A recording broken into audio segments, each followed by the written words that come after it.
Faith and Family Fellowship Podcast is a Christ-centered podcast. Established in 2019 and hosted weekly by Pastor Chris Busher. Addressing a host of topics such as the Great Commission, Christian discipleship, and often featuring interviews with special guests who are experts in their field. The views and events expressed on this podcast and all related materials belong solely to their author and not necessarily to the author's employer, organization, committee, or other group or individual. While all attempts are made to present accurate information, some information may become outdated over time. Faith and Family Fellowship Podcast makes every attempt to timely update any and all such information. Without further delay, here's another powerful episode of Faith and Family Fellowship Podcast.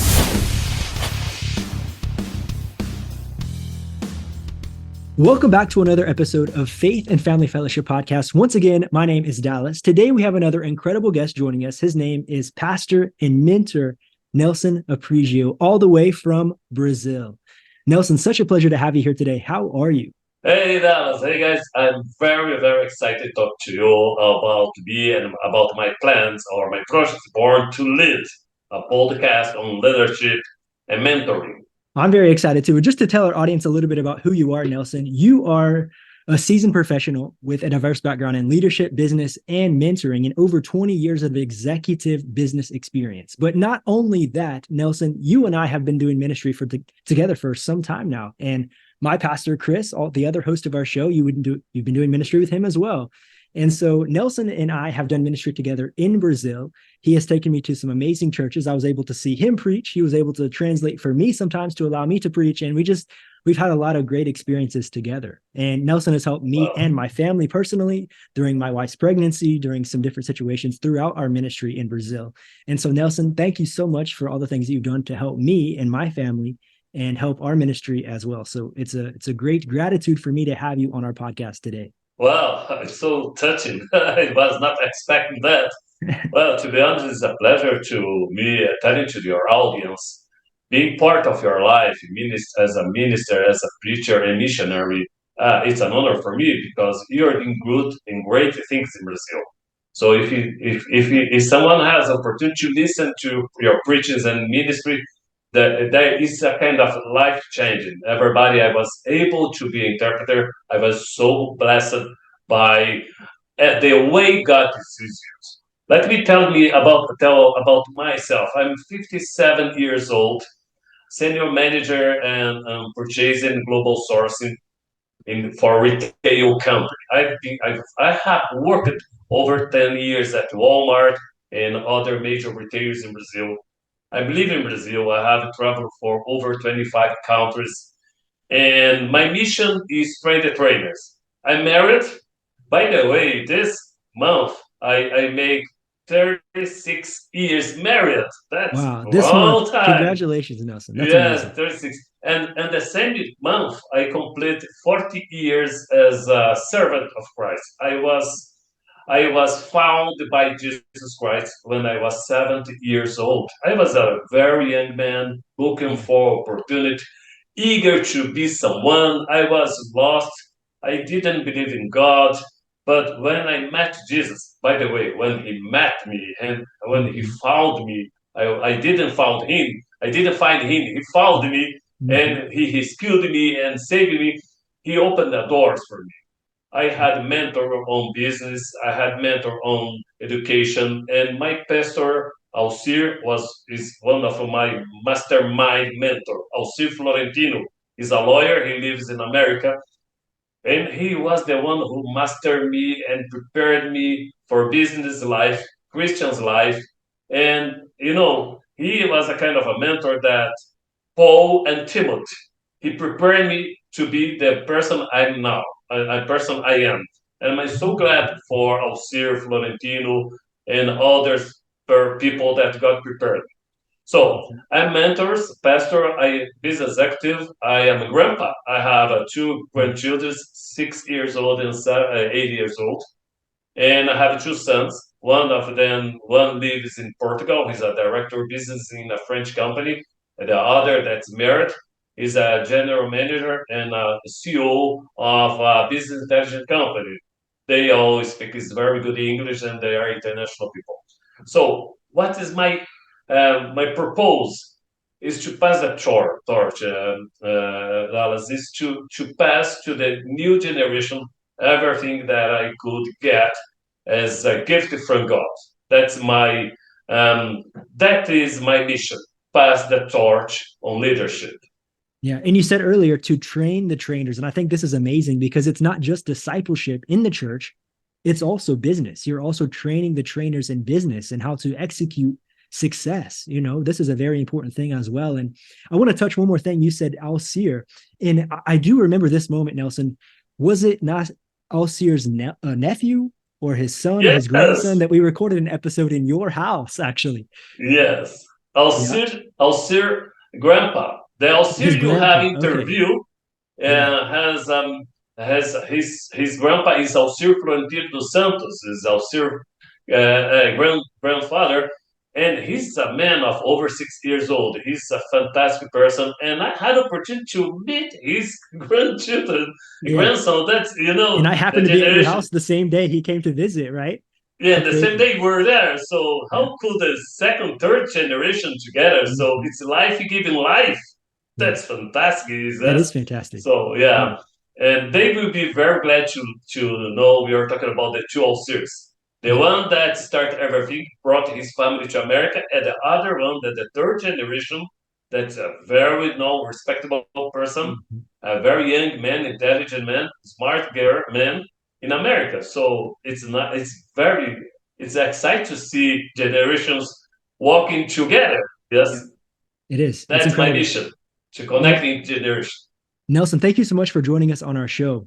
And I want to talk a little bit more about your recent project that you just started. It's called Born to Lead. And so you have a podcast, you have some books that are coming out, you have some other different things that you're offering to our audience and to your guests and your audience as well. And so we're going to talk a little bit about that. Well, everything started in 2005 when I was invited by Haggai International. It's an institute in America from Baptist Institute, named Haggai. I got a scholarship to go to Singapore, and I stayed there for 4 weeks with people from 60 countries. It was amazing, and a brainstorm instruction on servant leadership. When I came back to Brazil, I came totally different. I was over 40 years old, and I learned a lot about servant leadership. And the basic of a servant leadership is that you are measured not by the number of the people you manage, by the number of people you serve. So more people you serve, more your servant leadership. So your influence is much higher when you are a servant than when you are a boss or a manager. So with this kind of upside down thoughts, because it's totally disruptive, we are learning that you are more powerful when you have more people under your leadership. And now someone says, no, it's not really. The reality of things that more you serve, more you have a power, and more you prepare people. And I said, okay, I need to be served, to be served. Yes, you need to serve, to be served. From that, I'm on in the 10 years over 2007. Now it's over 15 years. I have traveled for over 25 countries and more than 20 universities teaching leadership principle to the youth generation. And what I offer that's different for most of things we have nowadays. I don't offer a kind of methodology how to be successful, how to be rich. No, I just pass my experience that the new generation, Z, the Zoom generation, or the millennial generation must learn that the X generation, they have abilities, they have experience that if you melt with the new generation, will result in an open and a new great door. So you don't have to despise the old experience, and not only the new. You have to measure what you know with what I'm learning. You produce new fruits. Yeah, and are you having some friction with this word that you're bringing to people? Is this some backlash that you're experiencing, Nelson? Yes, as you know, I'm working in retail, and every time I have opportunity to hire people, I prefer to hire people with very low experience, but higher energy. I mean the Z or millennial generation, but I sometimes I bring also the senior men and a woman with old experience, but they are not too fast. They don't have the same Mhm. energy. But when you melt them, my maturity with your velocity, with your speediness and your intelligence, when we put that, we have a bond with Wow. power and speed. So it causes friction because the new generation want to do everything in 2 or 3 minutes. They want to do it now. The Mhm. older generation, they say, okay, let's think about that. I'm not sure. They are more afraid of taking risks. But when both get together, you have the balance. Yeah. That's what we need to do. It's Hmm. not one or another. It's one and the other one. It's both, not only one or another. You're listening to the Faith and Family Fellowship Podcast. We'll be right back after this quick word from our sponsors. Are you a fan of soulful pop rock music? Look no further than Elson Sutanto, a talented singer, songwriter, and pianist from London, UK. With over 15 years of experience in crafting iconic songs, Elson's live performances are influenced by legendary 1960s soul artists like Sam Cooke and Bill Withers. Elson is set to release new music in 2023, including his latest single, Thankful to You, Lord. Don't miss out on Elson's amazing talents. Find his music by searching at Elson Official on YouTube. 20 years of retail experience and executive experience as well. So what do you think was the biggest lesson that you learned through those 20 years of experience? One very great experience is gratitude. What you have done now is it shows everything. You are telling to your audience that someone that they don't know was very important in a part of your life. It Mhm. means gratitude. You have to be grateful. Most people is forget to be grateful. The gratitude power to the people that open doors. So Mhm. first, the lesson was that never forget to be grateful. It's important. Humbleness is much more important to be humble than to be smart or to be intelligent because we have a lot of people they know how to do, but because of lack of humbleness, Mhm. their leadership lacks power because you have two opportunities. You have a boss or you have a leader. If you work with a boss, you do only what the boss ordain or give order you to do. But when you have a leader, you do not because they ask you to do. You do because you believe it. It's the buy-in. You're so inspired by him that you do much more than he asks. Mhm. That's what I learned. Don't be just a boss, because a boss, there is a specific lead time. When you are a leader, you inspire people. People goes over. They go beyond what you expect. Yeah. Because inspiration calls more productivity. Hmm. And I know that there are a couple different types of and different styles of leadership. Can you give us some of yours that you think work the best and some that you think just don't work at all, if you could say? Well, the thing that the one that does not work at all is to be popular. Don't try to be popular. If you just like to make people feeling well, that does not work. The workplace is not a place to feel well. The relationship between boss and the leader and the managers or your leadership and the employees is not I have to do everything you like. I Mhm. like the leadership that let's say that confronts you, put you in a higher barrier, make you do much more. And sometimes it's disappointing because they say, what you did is not enough. I don't like what I Mhm. did. But you have ingredients in you. That's the secret. I say, I reprove, I disapprove what you're giving me as a work, as a job. But I show that inside you, inside of your human being, there are some ingredients, but very, very, very good, that if you will work on it, the results will be much more. It's like doing a cake. I give you a cake and you tell me, your cake is not good. Let's just change the ingredients and you have a better cake.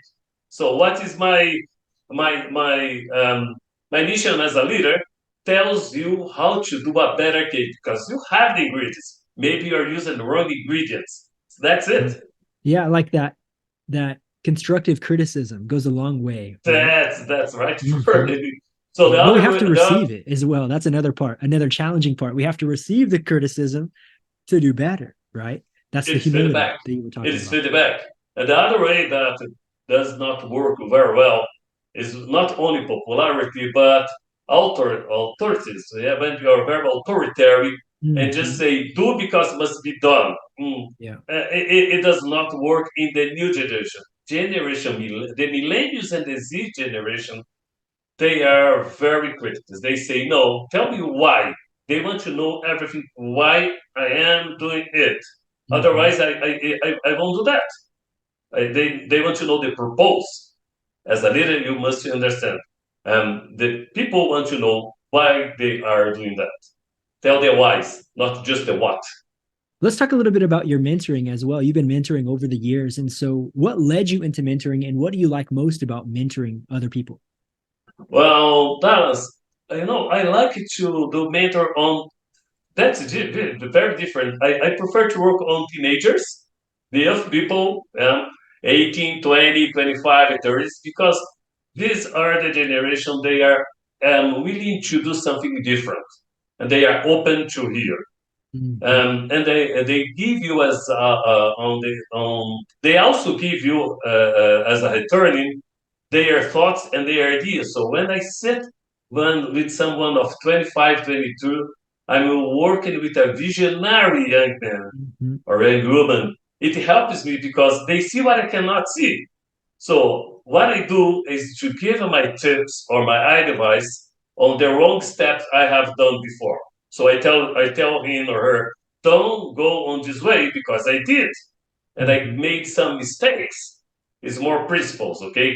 I like this generation because when I work on the teenagers or let's say newcomers to the market, some students that has just finished the school or the high school or the university, they are entering the first level in the company Yeah. They don't know the corporative environment.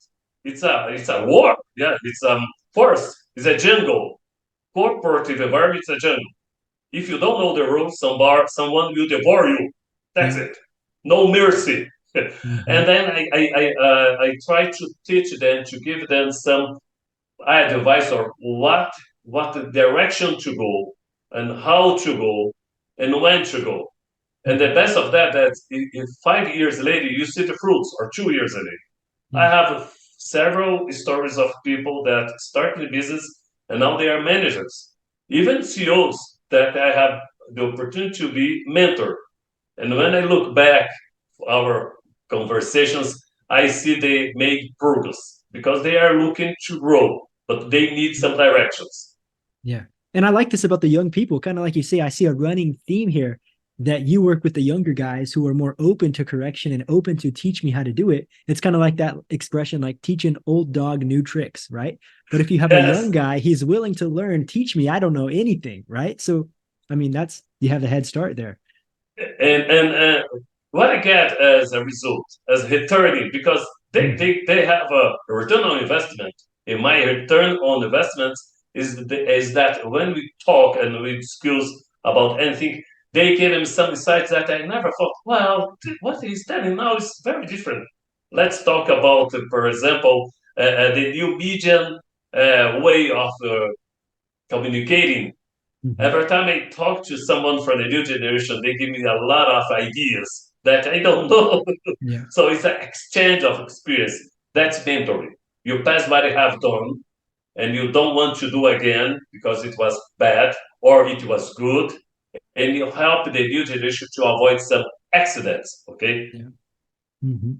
I want to go into something a little bit different, Nelson. This is something that I personally struggle with, and I think that it's something that I need to identify for our audience to understand first. Then we can go into it a little bit deeper. So, first, I'm going to ask you this: what percentage of pastors in Brazil would you say have a full-time job outside of the church? What percentage would you say? Wow, it's not too much in Brazil. It's getting now. It's getting more common, but it used to be double job. For example, I'm a pastor, and I used to be pastor for a three church for during 8 years.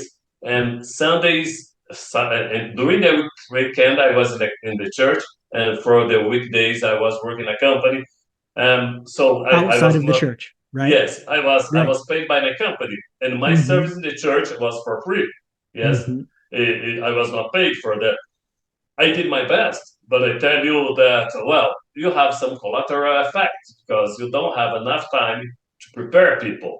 Hmm. But on the other way, I did it by, it was my self offer in a way that it was my gratitude to God by Yeah. everything I learned.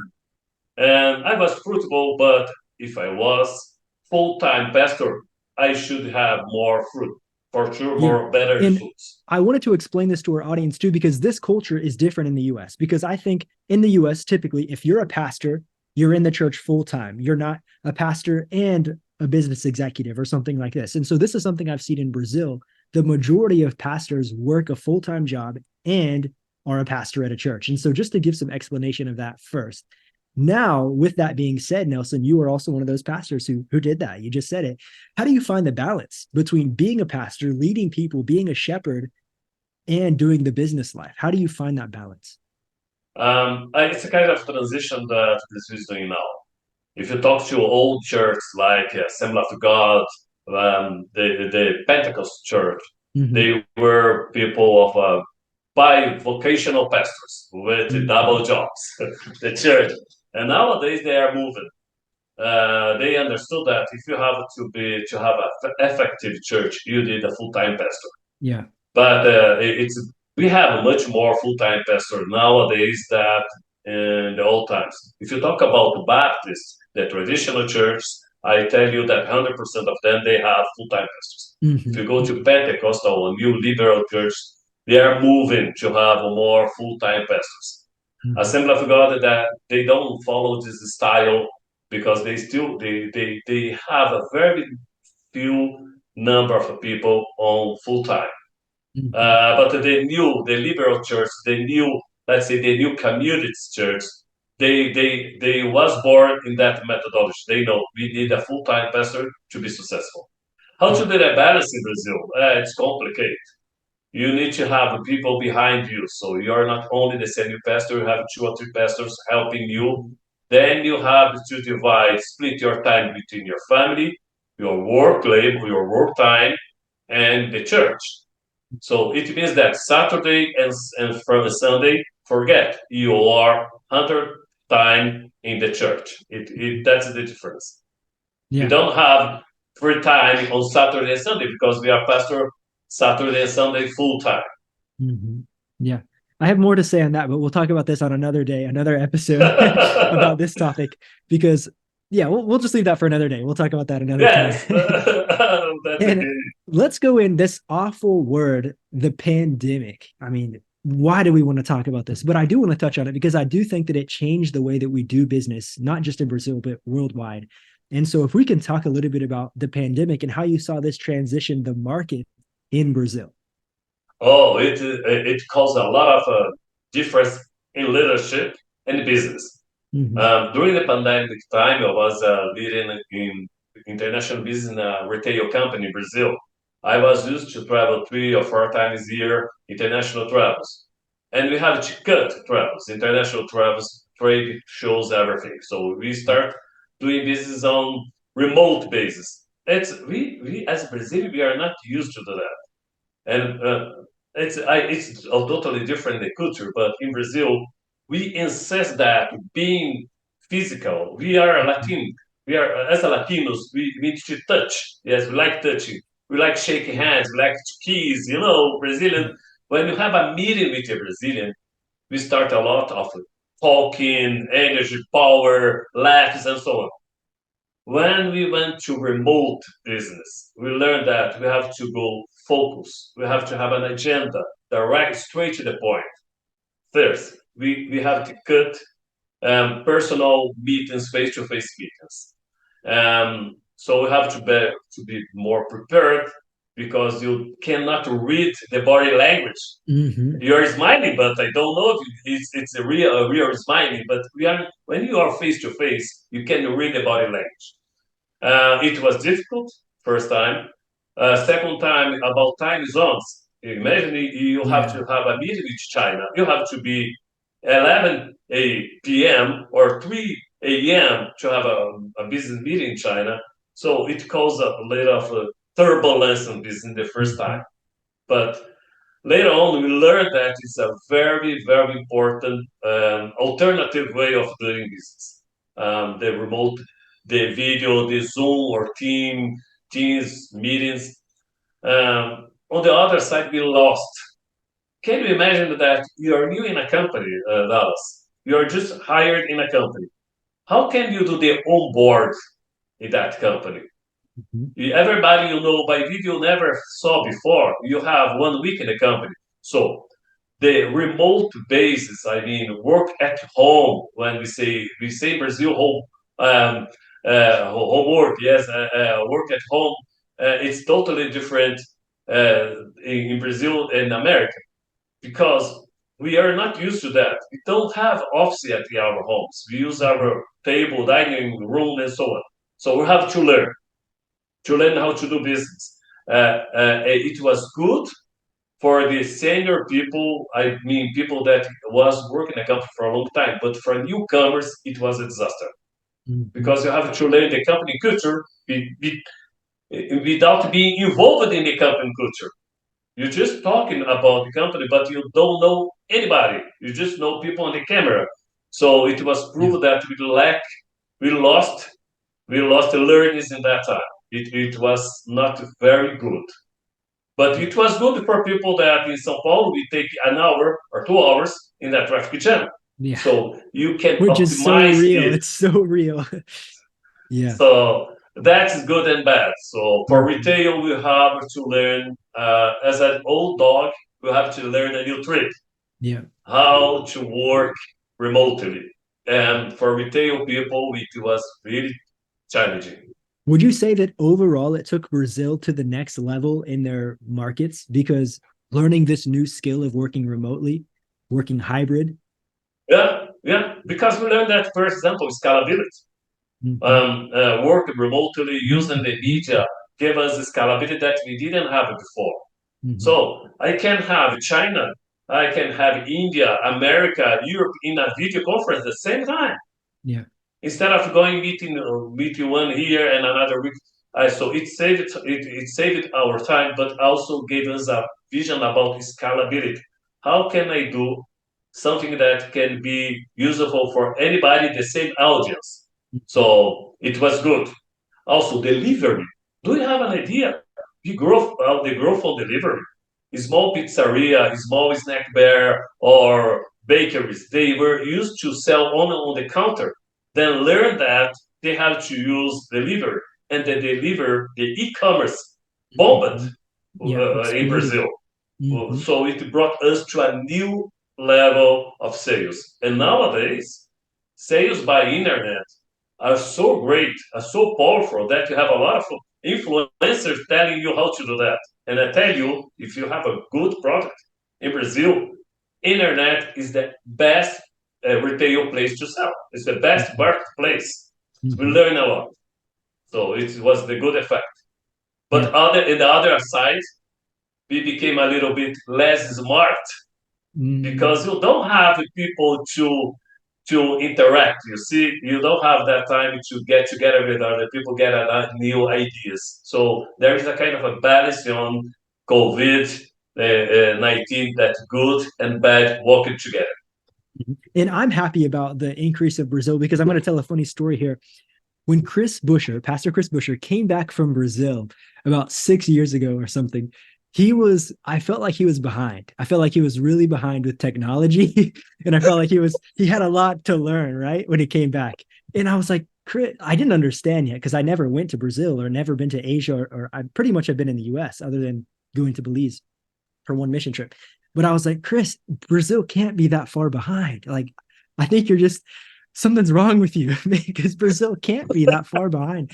And I came to Brazil, and if I'm being honest, when we lived at the farm in São Paulo, we didn't have internet. It was really really bad internet that we had, and so Yeah. we were taken back 5 or 10 years really from being in the U.S. But I would say today I mean, things have increased a lot since the pandemic, and since things have happened. I would say Brazil has caught up. I would say, from my perspective, that I don't think it's that much of a difference anymore from the U.S. and from Brazil of what we're achieving and receiving. Right? Would you agree with me, or am I saying Well, this I wrong? agree. When Chris was in Brazil 6 years ago, he launched his English school, yes, Yeah. Yes. and I don't remember the name, Uncle Sam's. Yes. Uncle Sam's, yes. I Uh-huh. saw, Chris, why Uncle Sam's? Okay, because for Americans it makes sense, yeah. Mhm. But Uncle Sam's, people was considered that he was part of Sam's Club company. Yes. Uncle Hey, Sam's which is was good too. That's good marketing. Hey. I say Uncle Sam's. Okay, okay, Chris. You have to understand. People, you That's so think about funny. Sam's Club, Walmart. It worked well, and Yeah. he had to teach English personally, yes, physically, Yep. because internet at that time was something that was considered for lazy people. At hmm that time, 6 years ago, if you had remote job, work at home. Oh man, people says work at home is for people, lazy people, people that hmm work. They don't want to go to the office. They sleep between the job, between Yeah. work Yeah. times. They have 3 hours and at the lunch. It's not true. As a matter of fact, we work much more at Oh, home yeah. That is and more definitely true. remote. I work 12, 14, 16 hours. It's wrong. hmm Sometimes I forget even to eat. hmm And when he came to Brazil, that was the culture. If you have to have a English school, you have to have an office, Yep. a building with people working for hmm you, and then make the subscription, description. You need a Yep. lot of people. When he moved to internet, it worked very, very bad. It was not working well. I tell that COVID expanded the way of doing, and Yeah. then now doing it virtually is much better. Look at Today, what yeah, we're I'm doing still now. teaching with the school, with the same school, and every single class that we have with the school is 100% online. And it's Yeah, so much better because I was traveling to businesses as well before the pandemic. I would travel from here to there to here to there, and you waste so much time traveling. When you said 2 hours in a traffic jam, Nelson, you're not joking. This is real. Sao yeah, Paulo is one of the biggest cities in the world, and it has 13 million people and counting.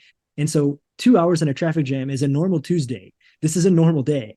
And so it takes so much time out of your schedule when you have to do that. But now working hybrid or working in at the home office, I mean, it opens up so many opportunities. You can talk with people from China, from India, just like you were saying. from China. You may have a customer from every place from the world. Yeah. 6 years ago or 5 years ago, if you asked to your student, would you like to have a personal class Mm-hmm. or digital class or virtual class, they would say 90% will answer You you can't learn online. Are you crazy? yes. You can't No, it learn doesn't online. work because we cannot learn online. Online was considered low level class, even Yeah. for university. Someone Yeah. about that was graduated by online training. Even the human resource managers will say, "Okay, you did online university. What? That's Mm-hmm. okay. It means that you don't have money. You didn't have money to pay a first class, and now." When we see that we have Harvard doing great teaching, Yeah. great class or training sessions online, we have most of American university. Mm-hmm. So the Brazilian university are doing the same flow. Even the companies, you know how it works income training and in company training, they used to do it physically, yes, put people in a Yeah. hotel, in Mm-hmm. a big place. They used to pay a huge sum amount of money. Now they learned that no, let's do it virtually. We do it virtually once a month or once a year. We do a general meeting that's a physical meeting, but they do it online, and there is even a university. My company, that is food company, they have there is a academia that is academy that is online that covers 20 states, over 25,000 people, and we are all online. And I tell you, the content, Mm-hmm. the quality is so good that they don't miss any class. It's online. It's impressive. We moved, Dallas. We moved. We are not considered digital class low. cost Yeah. or low quality as we used to consider. Yeah, I think that's a great thing. That's a great change in the space of Brazil. Another thing, we just had a person on the podcast a couple episodes ago talking about AI and how advanced intelligence impacts business, family, and the church. And so, without any prior discussion to this, because you and I have never talked about advanced intelligence, Nelson, how would you say that this is it in play? Is it happening in Brazil right now in business? And if it's not, how do you think this will impact Brazil once it does come into? Oh, it's happening. We don't see, but it's happening. Artificial intelligence. It's now in the app. Yes, I worked as a consultant last few months ago. I was cons- giving some advice for entrepreneur, and he made an app. Has an app that you ask about insurance, and then you just give your age and the car you have. The system gives everything you need in few seconds. Even if you have a problem with your flat tire, for example, or Mhm. an accident, the AI gives you in few seconds the number of the closest security service you need, and even the number. Then you just give an information. Number three comes the name of a person, where he is. You say yes, I need this kind of assistance, and you can follow by mobile. It's working. It's happening. There Wow. is no way. It helps you to for logistics. It is estimate you the cost of imported products, the best vessel, the best freight. It's happening. We Mhm. are not seeing nowadays, but it's growing and growing. Not only for QA or for let's say when you ask something by mobile, but it's working a company. Companies are using that, for example, to estimate Mhm. your inventory. In a retail company, in a supermarket, you need to work the sales and the purchasing measure. So the artificial intelligence will make you a study, and they will foresee based on the last years.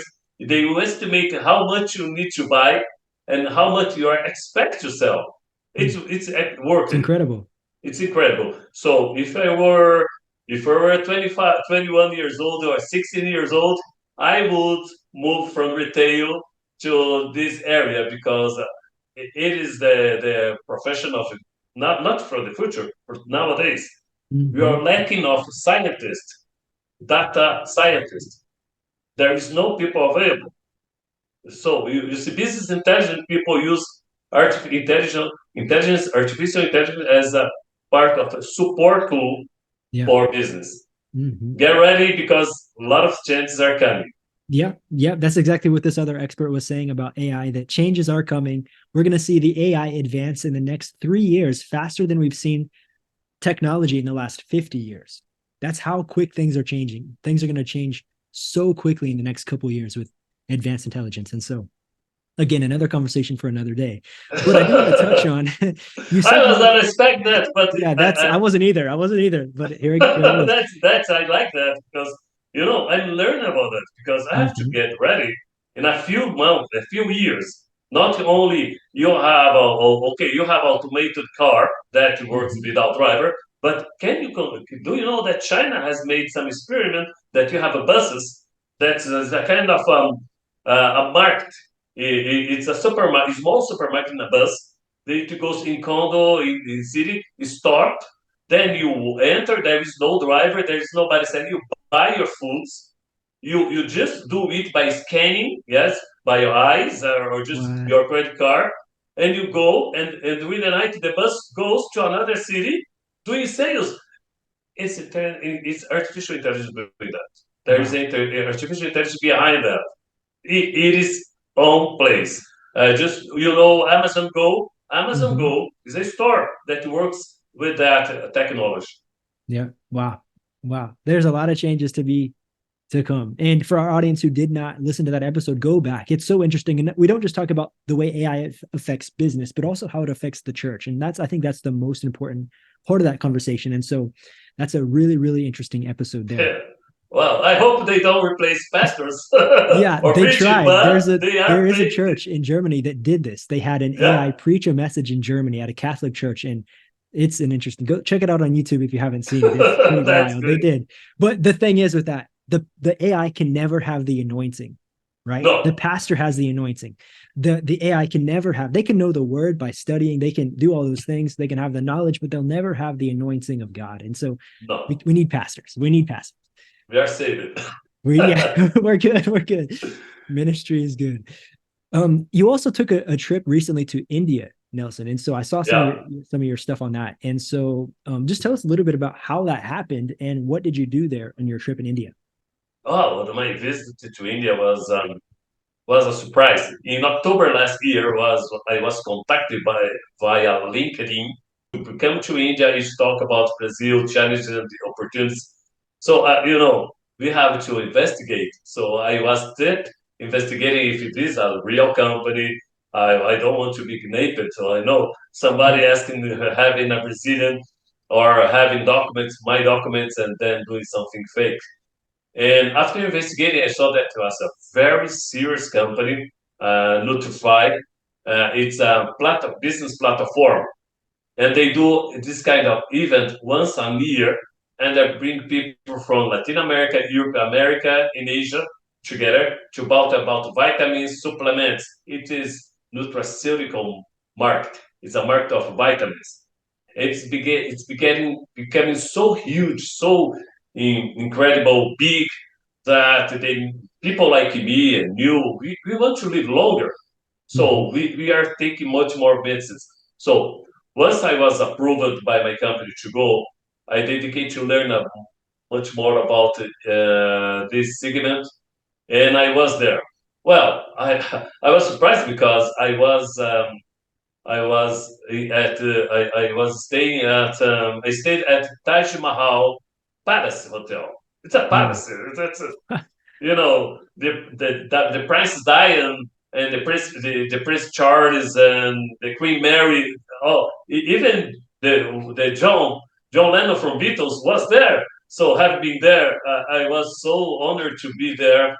It was the first time that as a Brazilian was invited to talk about Brazil for that segment, nutraceuticals. So it was very important. And for me, it was a challenge because I was with Unilever, Nestle, Amway, all the IFF, all the big companies that works for vitamin. And I was there just talking about legislation, imports, taxes, and international global logistics.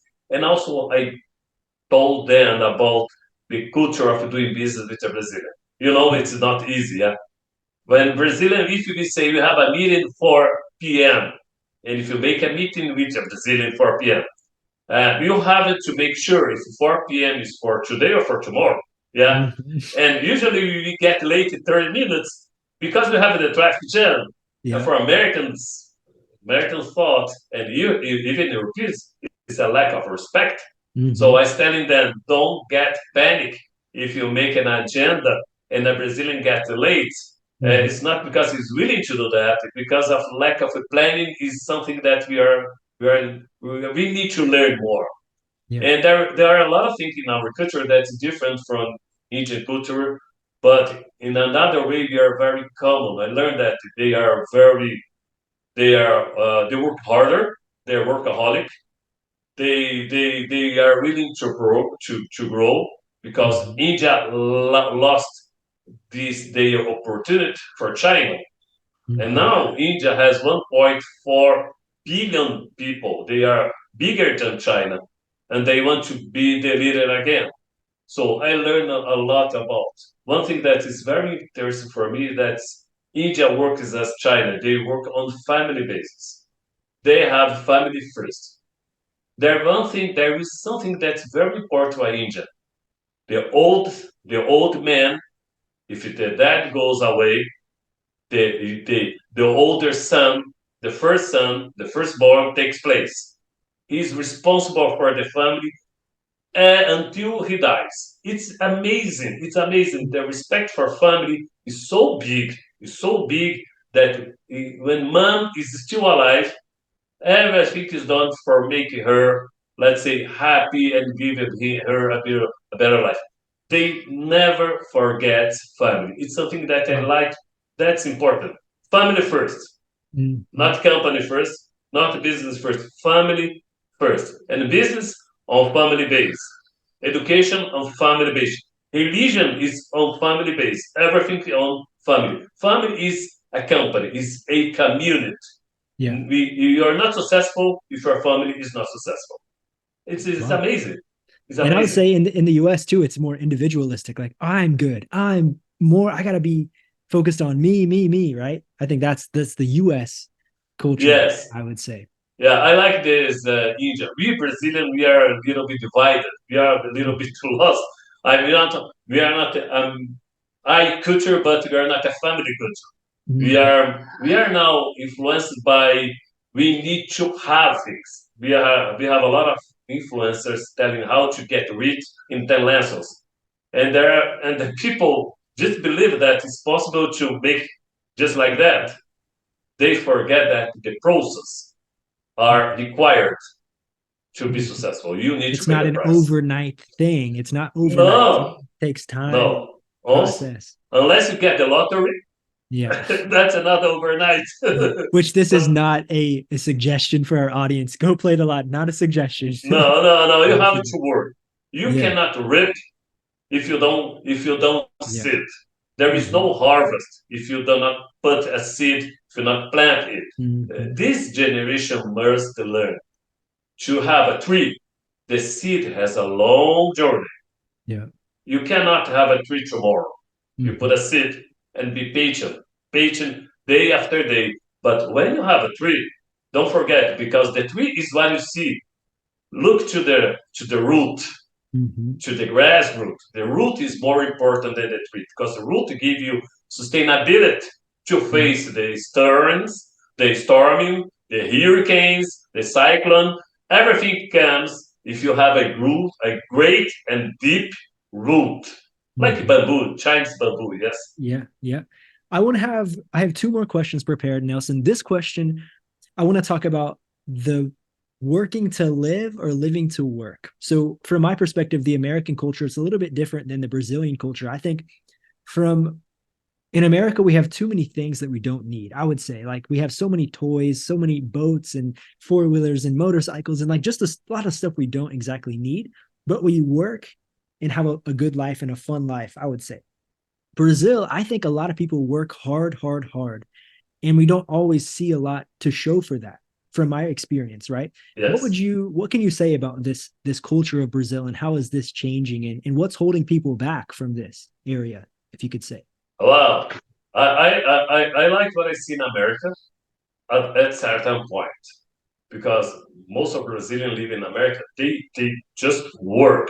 They Mm-hmm. want to be successful, but they spend the whole life, the entire life, just work and work, work. Mm-hmm. And the end of the day, when they come back to Brazil, they come back empty-handed.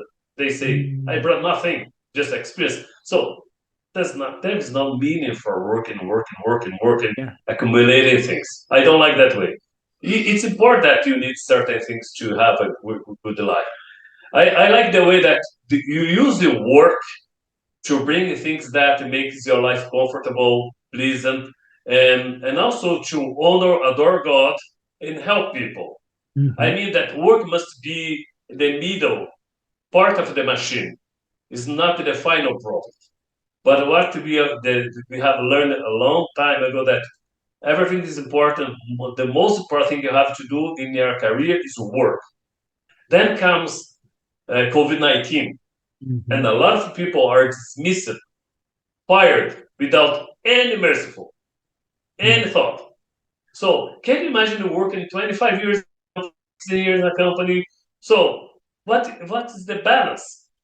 COVID brought us a thought because people just died by a virus without any without expectation. They good and the other day or they are bad. So it brought us the conscience that, but don't forget, you don't live to work.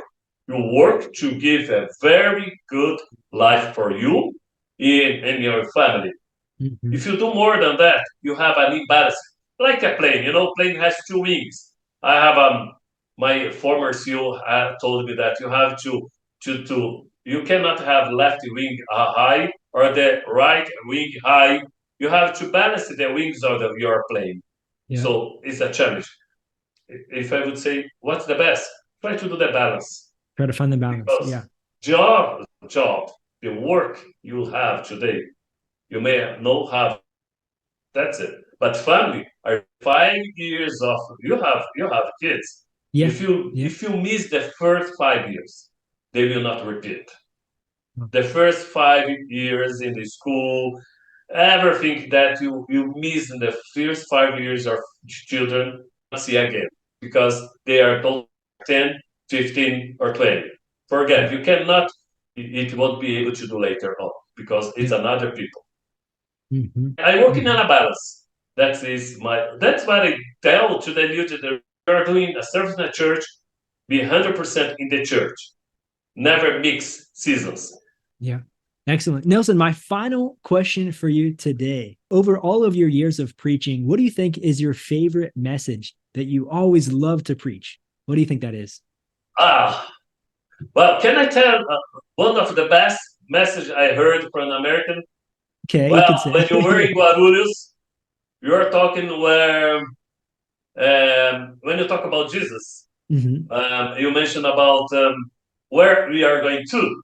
Remember that? Yeah, I remember. Yeah, you translated me in Guarulhos for this message. Yeah. Man, where we are going to. Yeah. And the end of the preaching, you said, we are going to where Jesus Christ is, Yeah. where the sinners, where the lost people are. Yeah. I tell you, it was impactful. It was 3 years ago. Yeah, I would say several years ago. Yeah. I still remember. And to Samuel, one of our best friends, Pastor Samuel, he said, man, Dallas is amazing. He's too young to have such deep message. So let me use that. I like the message that tells about bringing people back, lost sheep, Yeah. where the Luke lost chapter are. 15. Yep. Luke Yes. chapter 15. That's because the first, we have three passages. One's about the chip, 1 and 200. The second is about the coin, 1 for 10, and the other is 1 for 2. Yeah. So it's a downgrading. God words about a lot of people, but 1 for 100, 1 for 10, and 1 for 2, 50%. Wow. So if we say about percentage, I'm doing numbers now. If you are 1%, you are important. If you are just 10%, you are still important. If you are 50%, you are important.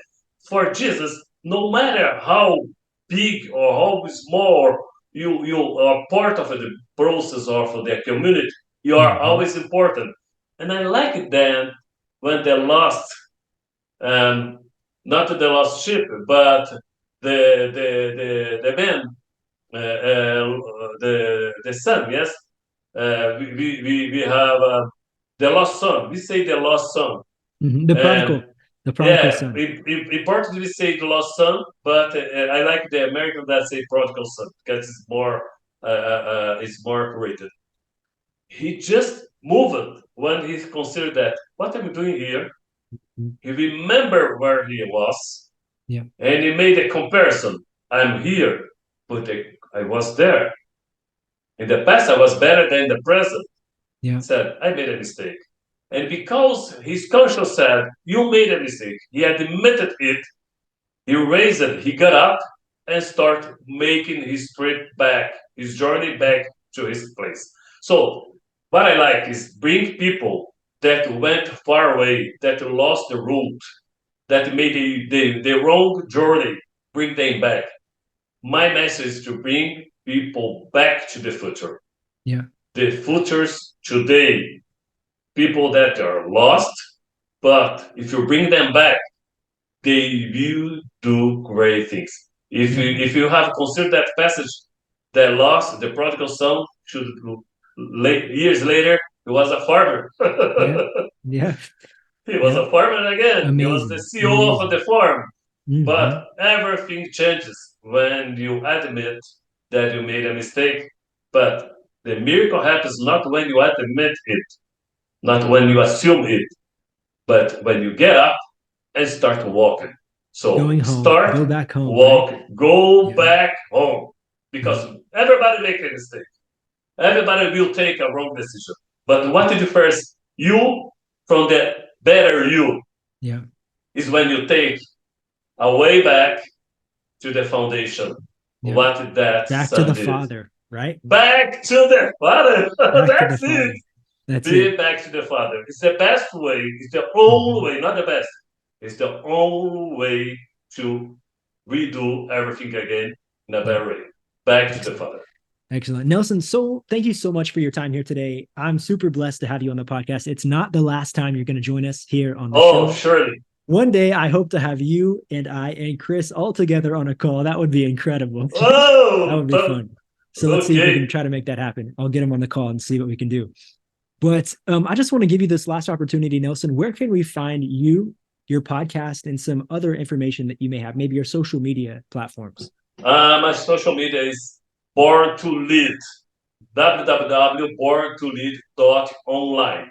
So you'll find me in my YouTube, Instagram, and podcast. So you can find me there. It will be a pleasure. You have also a book that also is available in Portuguese, but later on you're going to have a Born to Lead book in Portuguese and also in English. We are working on that.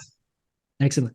Some things to look forward to. So join the podcast, subscribe to Born to Lead. You can find, again, his links in the description of our podcast today.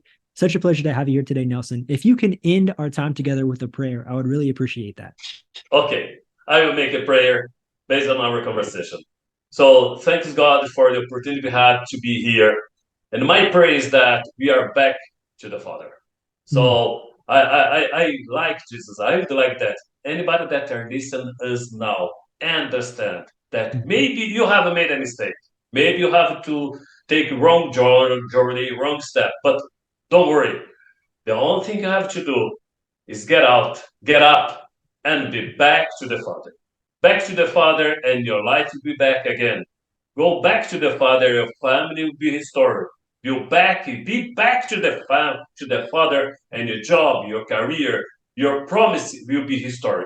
There is a Father waiting you, full of blessing, full of opportunities, waiting you to be back.